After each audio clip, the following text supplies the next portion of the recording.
ನಮಸ್ಕಾರ ವೀಕ್ಷಕರೇ, ಸಪ್ತಶ್ವ ಟಿವಿಯ ಟಾಪ್ 10 ಸುದ್ದಿಗಳಿಗೆ ಸ್ವಾಗತ. ನಾನು ಚಂದ್ರಿಕಾ. ಎಲ್ಪಿಜಿ ಬಿಕ್ಕಟ್ಟಿನ ನಡುವೆ ಪೆಟ್ರೋಲಿಯಂ ಸಚಿವಾಲಯದಿಂದ ಭರವಸೆ ಸಂದೇಶ ಹೊರಬಂದಿದೆ. ಬುಕ್ಕಿಂಗ್ ಬಗ್ಗೆ ಭಯಪಡುವ ಅಗತ್ಯವಿಲ್ಲ ಎಂದು ಸಚಿವಾಲಯ ಸ್ಪಷ್ಟಪಡಿಸಿದ್ದು, ಮುಂದಿನ 2 ದಿನಗಳಲ್ಲಿ ಸಿಲಿಂಡರ್ಗಳನ್ನು ಮನೆಗಳಿಗೆ ವಿತರಣೆ ಮಾಡುವುದಾಗಿ ತಿಳಿಸಿದೆ.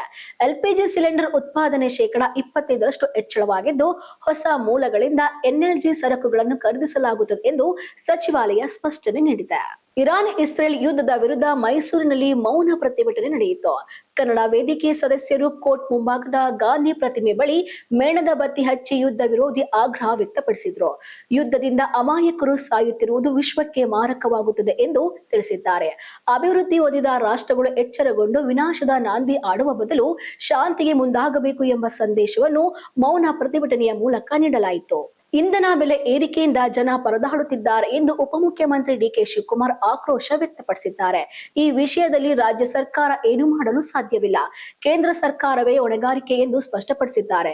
ವಿದೇಶಾಂಗ ನೀತಿ ಕುರಿತು ಕೇಂದ್ರ ಸರ್ಕಾರ ಸ್ಪಷ್ಟವಾಗಿ ಮಾತನಾಡುತ್ತಿಲ್ಲ ಎಂದು ಟೀಕಿಸಿದ ಇವರು, ಅಡುಗೆ ಅನಿಲ ಕೊರತೆಯಿಂದ ಸಾರ್ವಜನಿಕರಿಗೆ ತೊಂದರೆ ಆಗುತ್ತಿರುವುದನ್ನು ಸಂಸತ್ತಿನಲ್ಲಿ ಚರ್ಚಿಸಬೇಕೆಂದು ಸಂಸದರಿಗೆ ಮನವಿ ಮಾಡಿದ್ದಾರೆ. ಹಳ್ಳಿ ಜನರು, ರೈತರು ಹಾಗೂ ಹೋಟೆಲ್ಗಳಿಗೆ ಸೌದೆ ಒಲೆ ಅಥವಾ ಕಟ್ಟಿಗೆ ಬಳಸಲು ಅವಕಾಶ ನೀಡುವುದಿಲ್ಲ ಎಂಬುದನ್ನು ಉಲ್ಲೇಖಿಸಿ ರಾಜ್ಯಕ್ಕೆ ನ್ಯಾಯ ಒದಗಿಸಿಕೊಡಬೇಕೆಂದು ಆಗ್ರಹಿಸಿದ್ದಾರೆ. ಕನ್ನಡದ ಹಿರಿಯ ಚಲನಚಿತ್ರ ಪತ್ರಕರ್ತ ಕೆಜಿ ಕುಮಾರ್ ಅವರ ನಿಧನಕ್ಕೆ ಸೂಪರ್ ಸ್ಟಾರ್ ರಜನಿಕಾಂತ್ ಕನ್ನಡದಲ್ಲಿಯೇ ಸಂತಾಪ ಸೂಚಿಸಿದ್ದಾರೆ. ಕನ್ನಡ ಚಿತ್ರರಂಗಕ್ಕೆ ಕೆಜಿ ಕುಮಾರ್ ನೀಡಿದ ಕೊಡುಗೆಗಳನ್ನು ಸ್ಮರಿಸಿ ಅವರ ಅಗಲಿಕೆ ಅಪಾರ ನಷ್ಟ ಎಂದು ರಜನಿಕಾಂತ್ ಹೇಳಿದ್ದಾರೆ. ಕನ್ನಡದಲ್ಲಿ ಸಂತಾಪ ಸೂಚಿಸಿರುವುದು ಅಭಿಮಾನಿಗಳ ಮನಸ್ಸಿಗೆ ಸ್ಪರ್ಶಿಸಿದ್ದು, ಚಿತ್ರರಂಗದ ಹಿರಿಯರಿಗೂ ಭಾವನಾತ್ಮಕ ಕ್ಷಣವಾಗಿದೆ. ಬೀದರ್ನ ಇಂದಿರಾ ಕ್ಯಾಂಟೀನ್ಗೂ ಇಸ್ರೇಲ್ ಇರಾನ್ ಯುದ್ಧದ ಪರಿಣಾಮ ತಟ್ಟಿದೆ. ಮಧ್ಯಾಹ್ನದ ಬಿಸಿ ಊಟಕ್ಕೆ ಬೇಕಾದ ಎಲ್ಪಿಜಿ ಸಿಲಿಂಡರ್ ಕೊರತೆಯಿಂದ ಮೆನು ಬದಲಾವಣೆ ಮಾಡಲಾಗಿದೆ. ಸಾಮಾನ್ಯವಾಗಿ ಚಪಾತಿ, ಪಲ್ಯ, ಅನ್ನ, ಸಾಂಬಾರ್ ನೀಡುತ್ತಿದ್ದ ಕ್ಯಾಂಟೀನ್ಗಳು ಈಗ ಕೇವಲ ಅನ್ನ, ಸಾಂಬಾರ್ ಮಾತ್ರ ನೀಡುತ್ತವೆ. ಸಿಲಿಂಡರ್ ಸ್ಟಾಕ್ ಇಲ್ಲದ ಕಾರಣ ಸಿಬ್ಬಂದಿಗಳು ಚಪಾತಿ ತಯಾರಿಕೆಯನ್ನು ನಿಲ್ಲಿಸಿ ಲಭ್ಯವಿರುವ ಒಂದು ಸಿಲಿಂಡರ್ನಿಂದ ಮಾತ್ರ ಅಡುಗೆ ಮಾಡ್ತಾ ಇದ್ದಾರೆ. ಸಿಲಿಂಡರ್ ಸಿಕ್ಕರೆ ಎಂದಿನಂತೆ ಎಲ್ಲಾ ತಿನಿಸುಗಳನ್ನು ಮಾಡುತ್ತೇವೆ ಎಂದು ಸಿಬ್ಬಂದಿ ಸ್ಪಷ್ಟಪಡಿಸಿದ್ದು, ಮಧ್ಯಪ್ರಾಚ್ಯ ಯುದ್ಧದಿಂದ ಉಂಟಾದ ಗ್ಯಾಸ್ ಕೊರತೆಯ ಸಂಕಷ್ಟವನ್ನು ತೋರಿಸುತ್ತದೆ. ಶೇಷಾದ್ರಿಪುರಂನ ಹೊಯ್ಸಳ ಹೋಟೆಲ್ನಲ್ಲಿ ಗ್ಯಾಸ್ ಕೊರತೆಯ ಪರಿಣಾಮವಾಗಿ ಮೆನು ಕಟ್ ಮಾಡಲಾಗಿದೆ.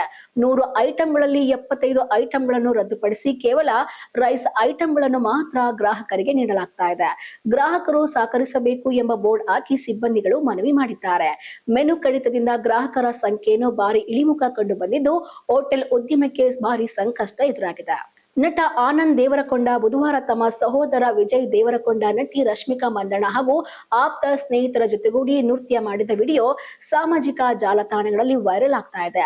ಮಾರ್ಚ್ 11ರಂದು ಪೋಸ್ಟ್ ಮಾಡಲಾದ ಈ ವಿಡಿಯೋದಲ್ಲಿ ವಿಜಯ್ ಮತ್ತು ರಶ್ಮಿಕಾ ಅವರ ವಿವಾಹದ ಸಂಭ್ರಮದ ನಡುವೆ ನೃತ್ಯ ಮಾಡುವುದನ್ನು ಕಾಣಬಹುದು. ಫೆಬ್ರವರಿ 26ರಂದು ಉದಯಪುರದಲ್ಲಿ ನಡೆದ ಆತ್ಮೀಯ ಸಮಾರಂಭದಲ್ಲಿ ವಿಜಯ್ ರಶ್ಮಿಕಾ ಜೋಡಿ ವಿವಾಹದ ನಂತರ ಅವರ ಹೊಸ ಫೋಟೋ ಹಾಗೂ ವಿಡಿಯೋಗಳು ಅಭಿಮಾನಿಗಳಲ್ಲಿ ಭಾರಿ ಚರ್ಚೆಗೆ ಕಾರಣವಾಗಿದೆ.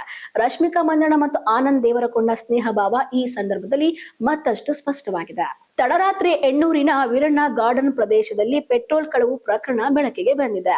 ಮನೆ ಮುಂದೆ ನಿಲ್ಲಿಸಿದ ಬೈಕ್ಗಳಲ್ಲಿ ಕಳ್ಳರು ಪೆಟ್ರೋಲ್ ಕದ್ದೊಯ್ದು ದ್ವಿಚಕ್ರ ವಾಹನದಲ್ಲಿ ಬಂದು ಏರಿಯಾ ರೌಂಡ್ಸ್ ಹಾಕಿ ರಸ್ತೆ ಬದಿ ನಿಲ್ಲಿಸಿದ ಬೈಕ್ಗಳನ್ನು ಪೆಟ್ರೋಲ್ ಕಳವು ಮಾಡಿದ್ದಾರೆ.